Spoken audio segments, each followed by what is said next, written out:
Hello students, welcome to Fuke education. I am Deepali Khare और हमारा chapter चल रहा है चैप्टर 7 निर्देशन, जिसमें आज हम कवर करेंगे लॉन्ग आंसर टाइप क्वेश्चंस। तो चलिए स्टार्ट करते हैं।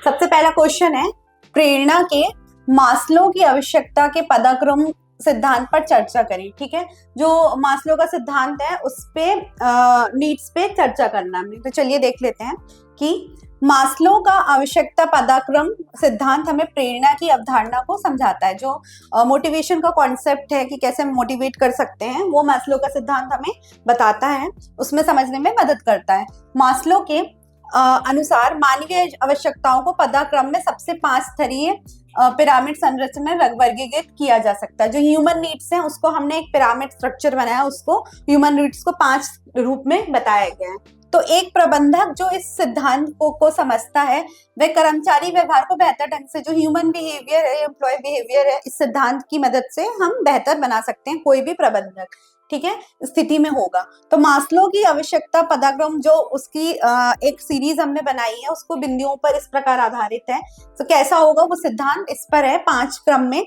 लोगों, सबसे पहला है लोगों की जरूरतें उनके व्यवहार को प्रभावित करती। ठीक है, कि जो नीड्स हैं वो ह्यूमन बिहेवियर को बताती है कि वो क्या चाहता है। भूख लगी है तो खाने का की वो खोज करेगा, या खाने की उसकी पूर्ति से उसको सेटिस्फेक्शन होगी।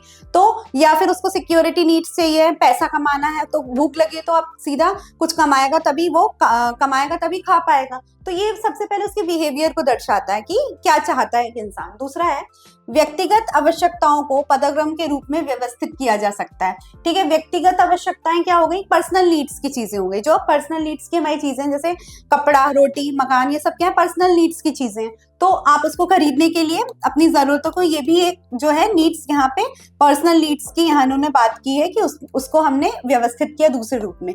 थर्ड है उच्च स्तर पर बदलाव तभी संभव है जब व्यक्ति निचले स्तर पर संतुष्ट हो।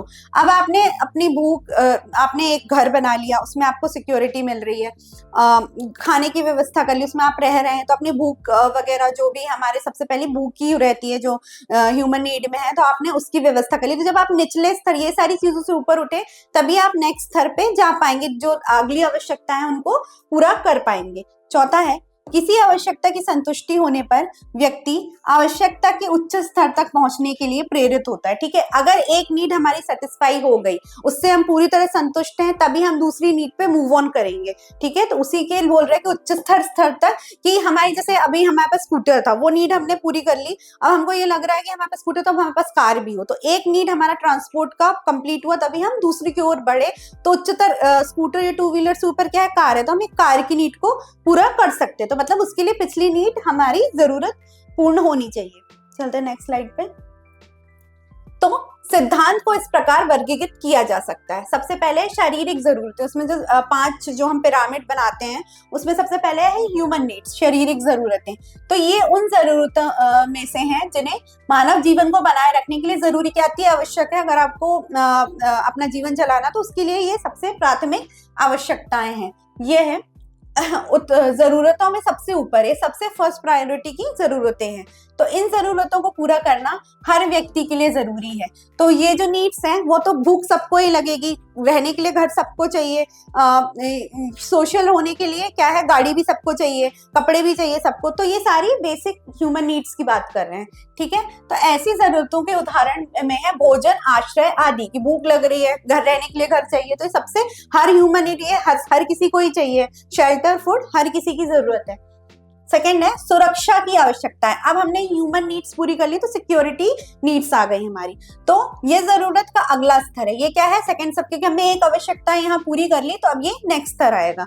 ठीक है, तो एक बार जब कोई व्यक्ति शारीरिक जरूरतों को पूरा कर लेता है, तो उसे सुरक्षा की जरूरत महसूस होती है। कि एक बार उसने क्या किया कि भूख और एक घर ढूंढ लिया, रहने का ठिकाना देख लिया, खाने का देख लिया, तो अब उसको सिक्योरिटी नीड्स होगी, क्योंकि हमने एक आवश्यकता पूर्ण कर ली है। यह आर्थिक और शारीरिक सुरक्षा दोनों संबंधित है। ये क्या है, आर्थिक और शारीरिक। भाई अगर हमको ये तो हमने अपनी जरूरतें पूरी कर ली फर्स्ट, तो अब हम उसको चलाने के लिए हमें क्या है कुछ पैसे चाहिए रहेंगे। तो ये पैसा क्या हमारे आर्थिक रूप से और शारीरिक, क्योंकि खाना खरीदने के लिए हमें, भोजन खरीदने के लिए पैसों की आवश्यकता है, तो उसको वो पूरा करेगा। तो उदाहरण के लिए नौकरी की सुरक्षा, अगर हम नौकरी पे जा रहे हैं तो हमारे पास जॉब सेटिस्फेक्शन, एक रोजगार है जिससे हमें कुछ ना कुछ लाभ या पैसे मिलते रहेंगे। कानून और व्यवस्था, कानून भी इसमें है कि एक सबसे बड़ा जो टर्म है इसमें कानून इसलिए है कि सरकार हो गई, कौन सा सरकारों ने कुछ नियम बनाया उसका हमें पालन करना है और उसके अनुसार व्यवस्था बनाए रखनी है। थर्ड है अपने मनपन की जरूरत, ठीक है, ओन नीड्स हो गई, ठीक है, अपने पर मतलब भाव सुरक्षा की भावना होनी चाहिए।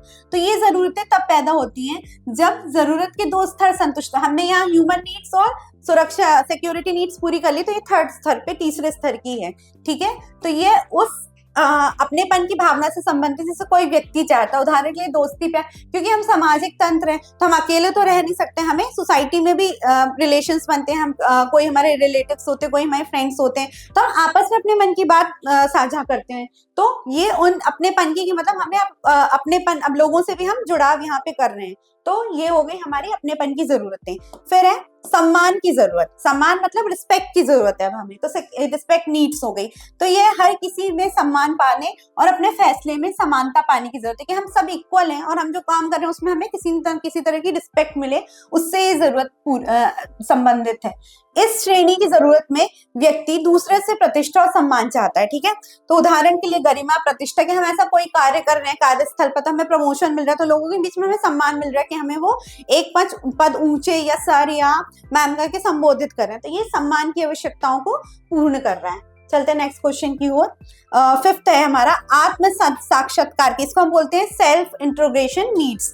तो यह आवश्यकताएं उन लक्ष्यों और आकांक्षाओं से संबंधित है जिन्हें व्यक्ति प्राप्त करना चाहता है, ठीक है। हमारी कुछ इच्छा है, आकांक्षा है कि हम क्या है सेल्फ इंट्रोगेशन कर रहे हैं खुद का, कि हमें, और अगर हम इतने स्तर पे आज हम 50,000 कमा रहे हैं तो हम चाहेंगे कि हम और भविष्य में फ्यूचर में ग्रोथ करें, तो हम 70 या 1 लाख तक भी कमाएं, तो मतलब हम अपनी पर्सनल नीड्स की सुरक्षा मानसिक रूप से कर रहे हैं, तो जो हमारी इच्छा है उनकी संतुष्टि के लिए, तो इसे आवश्यकता पदाक्रम में सबसे उच्च स्तर माना जाता है। ये सबसे प्रायर नीड्स बताया है, पहली नहीं है, प्रायर नीड्स हैं। ऐसी आवश्यकता के उदाहरण कार्य संतुष्टि, जॉब सेटिस्फेक्शन, हम जो कार्य कर रहे हैं मानसिक रूप से हमें क्या मिलेगी, संतुष्टि मिलेगी, तो वो हमें कार्य संतुष्टि दे रहा है। विकास, जिससे हमारा डेवलपमेंट हो रहा है, प्रमोशन हो रहा है, तो ये सारी जो भी नीड्स हैं उस पे बेस्ड है। तो मतलब अगर हमें को सेटिस्फेक्शन होगा ही नहीं, मन से सेटिस्फेक्शन नहीं होगा, तो हम आगे दूसरी आवश्यकताओं पे कैसे बढ़ेंगे। तो ये पहली ना होके प्रायर नीड्स है कि सबसे जरूरत की आवश्यकताएं हैं, ठीक है। मास्लो द्वारा समझाए गए सिद्धांत में प्रबंधकों को कर्मचारियों को प्रेरणा का स्रोत प्रदान करने में मदद मिलती है। तो ये प्रेरणा के स्रोत हैं जो मास्लो के सिद्धांत में दर्शाए गए हैं। जरूरतों की अच्छी समझ होने से प्रबंधकों को, अगर प्रबंधक भी ये नीड्स की, हमारे ऑर्गेनाइजेशन में क्या नीड्स है, क्या ह्यूमन बिहेवियर है, इसकी समझ रखता है, तो कर्मचारियों को व्यवहार को बेहतर समझने में हमें यहाँ पे मदद मिलती है कि उनके हम ह्यूमन नीड्स या डिजायर्स उस अनुसार हम उनको कार्य आवंटित कर सकते हैं। तो ये थे मास्लो के सिद्धांत के 5 आवश्यकताएं, ठीक है। चलते हैं नेक्स्ट क्वेश्चन पे। प्रभावी संचार में आम बाधाएं क्या हैं, ठीक है। इफेक्टिव कम्युनिकेशन में बैरियर्स क्या हैं और उन्हें हम कैसे दूर कर सकते हैं, तो चलिए देख लेते हैं। ऐसा होता है कि कभी कभी सूचना प्राप्तकर्ता को उस तरीके से प्राप्त नहीं होती जिस तरीके से प्रेषक में बांटी जाती है, ठीक है। जैसे सूचना गई है, ठीक है, सेंडर ने जैसे मैसेज भेजा, वो कभी कभी जो रिसीवर उसको उस तरीके से नहीं मिल पाता है, तो इससे गलतफहमी पैदा हो जाती है। इससे क्या हो रही है, कंफ्यूजन, गलतफहमी पैदा हो रही है, क्योंकि सूचना प्रेषक से प्राप्तकर्ता तक पहुंचती है। तो ये संचार में बाधाएं किस प्रकार की होती हैं वो हम देख लेते हैं। संचार में मुख्य बाधाएं इस प्रकार की है। अर्थगत बाधाएं, जो एक वर्ड, शब्दों या सेंटेंसों से उत्पन्न हो रही हैं क्योंकि उनके कई मीनिंग्स निकलते हैं। तो ये बाधाएं भाषा के उपयोग, या हम कह सकते हैं कि भाषा की समझ से संबंधित है, ठीक है। भाषा की जो समझ है उससे ये संबंधित होती है कि एक वर्ड के कई मीनिंग हो सकते हैं। ऐसा होता है कि वाक्य, पैराग्राफ या कुछ वाक्यांश को समझना मुश्किल हो जाता है, ठीक है। वाक्य, पैराग्राफ या जो सेंटेंसेस है उनका मीनिंग निकालना, उनको समझना मुश्किल हो जाता है, जिससे गलत व्याख्या होती है, ठीक है। अब कई सेंटेंस होते हैं कि आई विल कम टुडे, ठीक है, तो ये आफ्टर अगर हमने लगा है टुडे, मतलब टुडे का मतलब क्या कि मैं आज भी आ सकता हूँ, 2 दिन बाद भी आ सकता हूँ। तो ये क्या है, वर्ड्स में या सेंटेंस में कंफ्यूजन क्रिएट किया, तो उससे बाधा मैसेज गलत सेंड होता है। तो उससे ये बढ़ जाती है। ऐसी बाधाएं जो समझने में कठिनाई के कारण होती हैं उन्हें संगत बाधाएं होती हैं। एक वर्ड के, एक सेंटेंस के, एक पैराग्राफ के भी कई मीनिंग निकल रहे हैं जो अलग अलग मैसेज दे रहे हैं, सुझा रहे हैं, तो उसके कारण जो बाधा निकल रही है उन्हें अर्थसंगत बाधाएं बोलेंगे। चलते हैं नेक्स्ट पे, मनोवैज्ञानिक बाधाएं, मन से समझने में जो हो रही है। ठीक है, तो कभी कभी ऐसा हो सकता है कि डर, गुस्सा और हताश जैसे कुछ कारक संचार में बाधा उत्पन्न कर सकते। ठीक है, अब हम अगर जब मैसेज भेज रहे हैं तो हमें ये नहीं पता कि व्यक्ति कौन से मूड में हो सकता है वो खुश हो सकता है वो डरा हुआ हो सकता है वो गुस्से में हो, तो वो उस तरह से अपने एक्सप्रेशन देगा। तो जो एक्सप्रेशन जो है उसी में ये बाधाएं उत्पन्न हो रही है। तो इस प्रकार की बाधाओं को शारीरिक बाधाएं कह सकते हैं कि वो आवेग में है, गुस्से में है, या उसका प्रेजेंस ऑफ माइंड कहीं और है। तो उस कारण जो बाधाएं हो रही है समझने में कि वो उसके मूड पे डिपेंड हो रही थी या वो ऐसे एक्सप्रेशन दे रहा है, तो उसको हम मनोवैज्ञानिक बाधाओं के रूप में देखेंगे। थर्ड है व्यक्तिगत बाधाएं। ठीक है, पर्सनल बैरियर्स हैं ये। कभी कभी व्यक्तिगत कारक प्रेषक और प्राप्तकर्ता के बीच संचार में बाधा उत्पन्न कर सकते हैं। जो सेंडर और रिसीवर है उनके बीच में कुछ पर्सनल रीजंस हो सकते हैं जो बैरियर्स टू कम्युनिकेशन हो सकते हैं। एक औपचारिक संगठन में वरिष्ठों द्वारा अधीनस्थों के साथ सभी जानकारी साझा नहीं की जा सकती, क्योंकि कॉन्फिडेंशियल होती हैं चीजें, तो हर चीज जो बॉस है वो अपने एम्प्लॉयज को नहीं बताता है। ठीक है, तो जो है कि संचार में बाधा उत्पन्न कर सकती है। तो जो हर सूचना अगर वो नहीं दे रहा तो ऐसी स्थिति में बाधा उत्पन्न हो सकती है। ऐसी बाधाओं को व्यक्तिगत बाधाएं, कि कई बार क्या है कि तनाव आ सकता है, उनके बीच में लड़ाई झगड़े की या मनमुटाव की स्थिति उत्पन्न हो सकती है। तो ये वो बाधाएं कि personal barriers to communication. Fourth है संगठनात्मक बाधाएं, ऑर्गेनाइजेशनल बैरियर्स। तो संगठनों में नेतृत्व की संरचना के कारण संचार में बाधाएं उत्पन्न होती है। ठीक है, जैसे उनकी संरचना है, पद अनुसार है, शॉपन श्रृंखला, तो उस कारण की कई बार वो जो ऑर्डर मिल रहे हैं बॉस में, तो वो उनका ऑर्डर समझते कि नहीं अभी होना ही है, एनी हाउ हो सकता है, या जो फीडबैक है वो प्रॉपर नहीं गया हो, तो ये पद के अनुसार हो सकती है। ठीक है, तो सूचना के प्रवाह में देरी का कारण बन सकती है, कि हो सकता है कि कई बार कि एक मैसेज ऊपर से आया, वो 2-3 व्यक्तियों तक गुजरा, फिर निचले गया, तो इस कारण क्या होता है डिसीजन मेकिंग में भी देरी हो सकती है।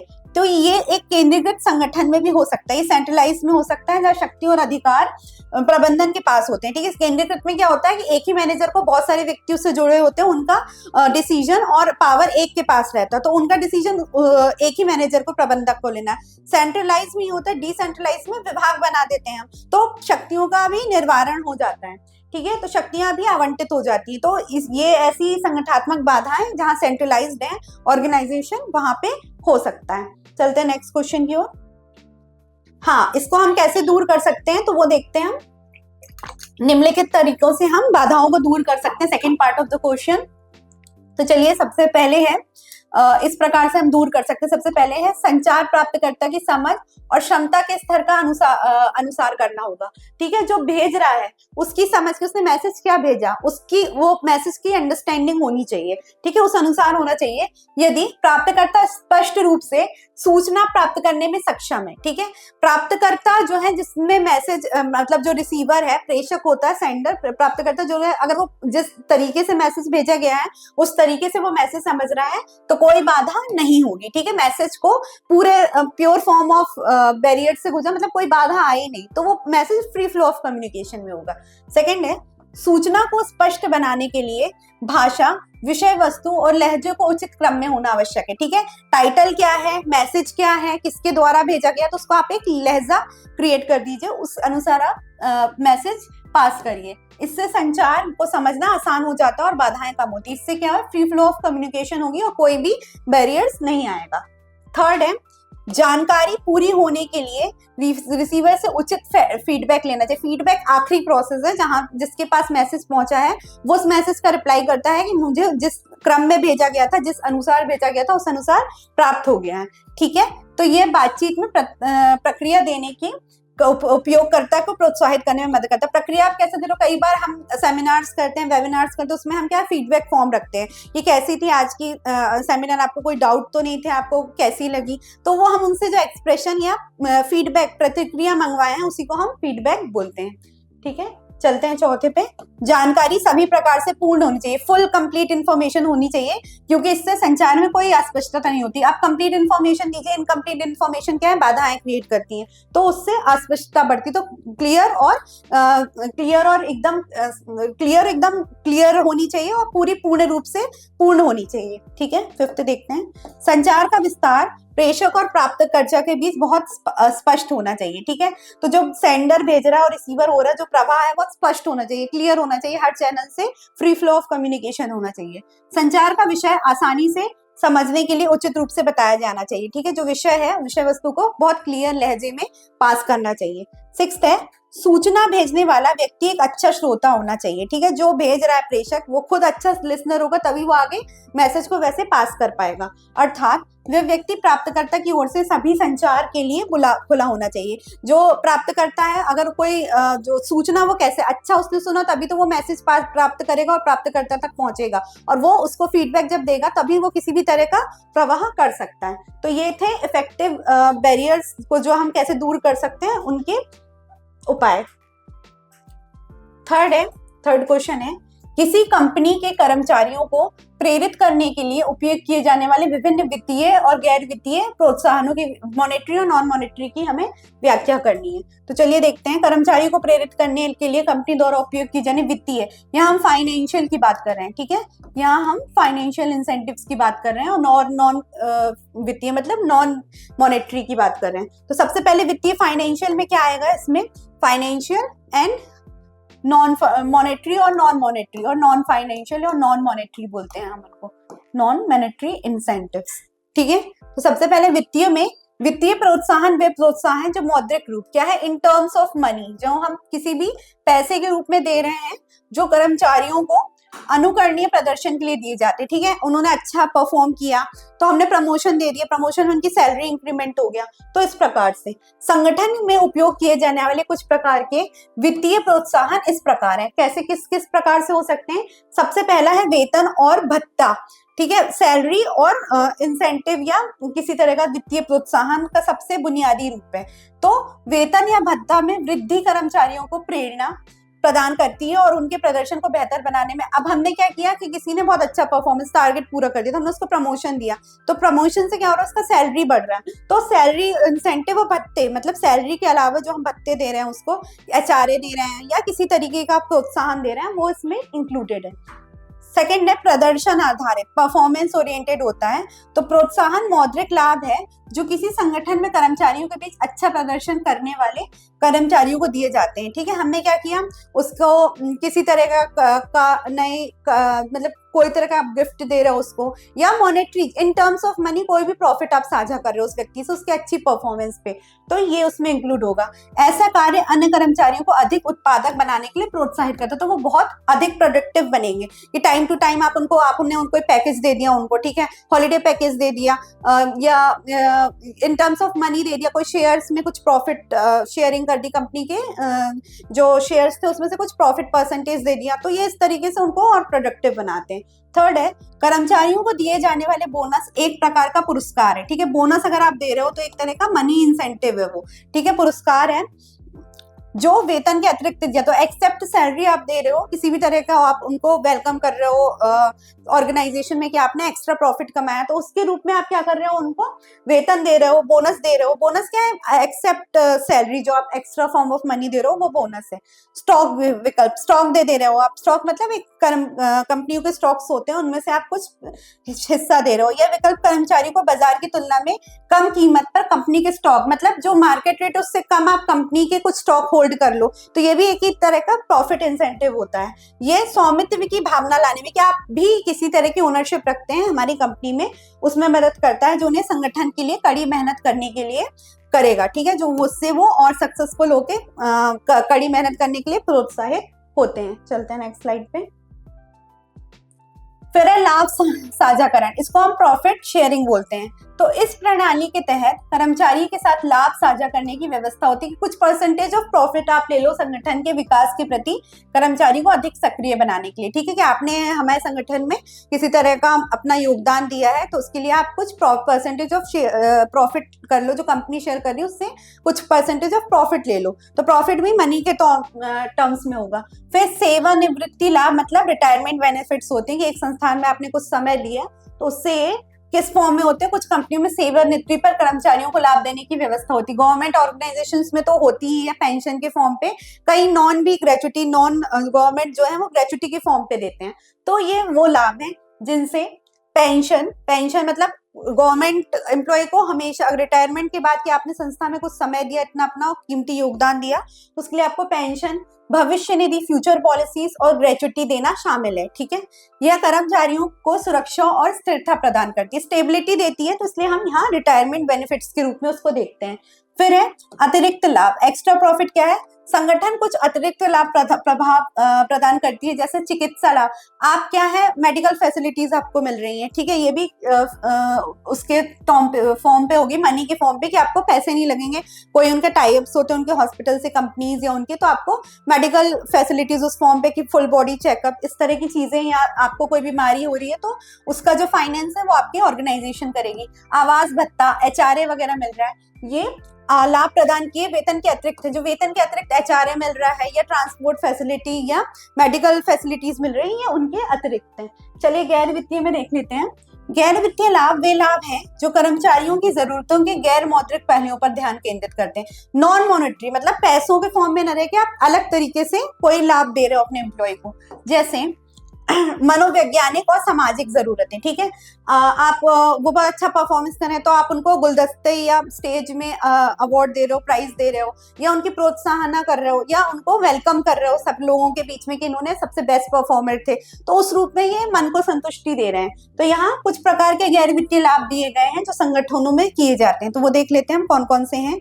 पहला है, यदि किसी कर्मचारी को पद में वृद्धि मिलती, ठीक है, ऊपर प्रमोशन मिल रहा है उसको, तो इससे उसकी स्थिति, जिम्मेदारी और अधिकार वृद्धि हो जाती। ठीक है, हो सकता है प्रमोशन के साथ उसकी सैलरी इंक्रीज ना हो, लेकिन पद, जिम्मेदारी बढ़ जाती, लोगों के बीच में सम्मान उसका बढ़ जाता है, जो कर्मचारियों को प्रेरणा प्रदान करता, प्रेरणा उसको मिलती है।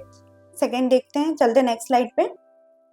सेकेंड है कर्मचारियों की स्वतंत्रता। ठीक है, वो इंडिपेंडेंट है, उनको हम स्टेज में बुला के पुरस्कार दे रहे हैं, अच्छा काम करने के लिए मान्यता और प्रशंसा, जैसे जैसे कॉन्ग्रेचुलेशंस या you are a very useful employ, great employ या वंडरफुल एम्प्लॉय ऑफ ऑर्गेनाइजेशन, इस तरह के शब्दों का प्रयोग कर रहे हैं तो कर्मचारियों को अधिक प्रेरित, तो इससे क्या, उनको मन से प्रेरणा मिल रही है, मन से वो सेटिस्फाइड हो रहे हैं, क्लैपिंग्स कर रहे हैं उनके लिए, तो इस तरीके से महत्वपूर्ण भूमिका निभाती है।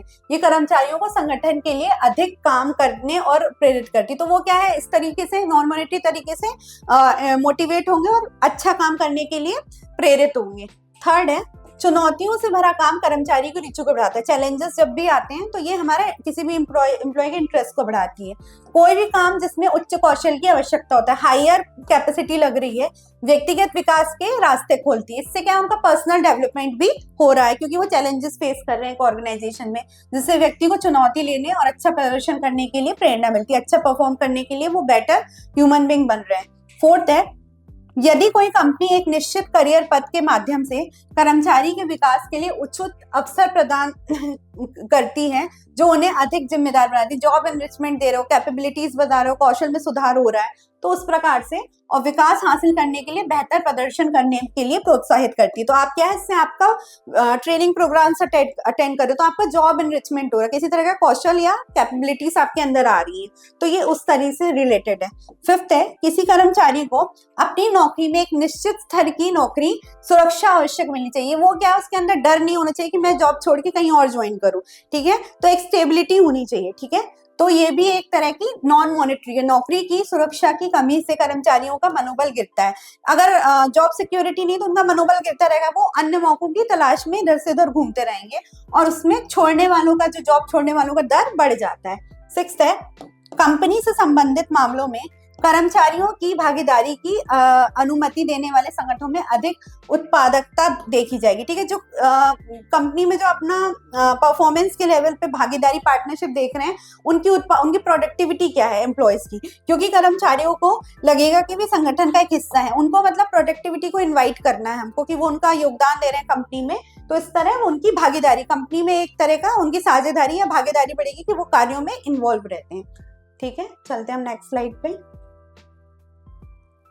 फोर्थ क्वेश्चन है, किसी संगठन में सभी कर्मचारी चीजों को सहजता से लेते हैं और उन्हें छोटी मोटी पूछताछ और समस्याओं के लिए किसी भी संपर्क करने के लिए स्वतंत्र होते हैं। ठीक है, कोई भी प्रॉब्लम हो रही है या जो उनको सुझाव है वो इंडिपेंडेंट है उस सुझाव को करने के लिए, संपर्क करने के लिए। इसका नतीजा यह हुआ कि सभी एक दूसरे से बात करने लगे और इस तरह कार्यालय में अकुशलता पैदा होगी। तो इसका रिजल्ट ये हुआ क्योंकि फ्री फ्लो ऑफ कम्युनिकेशन है, तो एक दूसरे से ज्यादा वार्ता मतलब एक्सेसिव बात होने लगी है और क्या है, डिसिप्लिन कम हो गया है। इसके परिणाम स्वरूप गोपनीयता भी खत्म हो गई, कॉन्फिडेंशियलिटी जो है वो खत्म हो गई है और गोपनीय जानकारी लीक हो गई है। ठीक है, इंफॉर्मेशन लीक होने लगी है। आपको ये लगता है कि संचार को बेहतर बनाने के लिए प्रबंधकों को कौन सी प्रणाली अपनानी चाहिए, तो मैनेजर ऐसी कंडीशन में क्या उपाय अपना सकता है, चलिए देखते हैं। वर्तमान स्थिति में संचार की जो प्रणाली अपनाई जा सकती वह है अनौपचारिक। अनौपचारिक है मतलब फ्री फ्लो ऑफ कम्युनिकेशन हो रहा, कोई भी किसी को भी इंफॉर्मेशन पास कर रहा है तो वो इनफॉर्मल है। ठीक है, अनौपचारिक है। कंपनी की आवश्यकता अनौपचारिक संचार प्रणाली में बदलाव की है। ठीक है, तो जो कंपनी को नीड है वो है औपचारिक संचार में, इनफॉर्मल से फॉर्मल में बदलने की है। ऐसी प्रणाली में संदेश और तथ्य आधिकारिक रूप से निर्दिष्ट चैनल का अनुसरण करते। श्रोपन श्रृंखला जो एक बनती है कि उसमें पदाक्रम अनुसार होते हैं कि कौन बोर्ड ऑफ डायरेक्टर्स होंगे, कौन मिडिल लेवल में मैनेजर्स होंगे, कौन पर्यवेक्षक होंगे निचले लेवल में, ये सारा उसमें क्लियर रहता है कि कौन सा मैसेज किसके द्वारा किस चैनल से जाना है।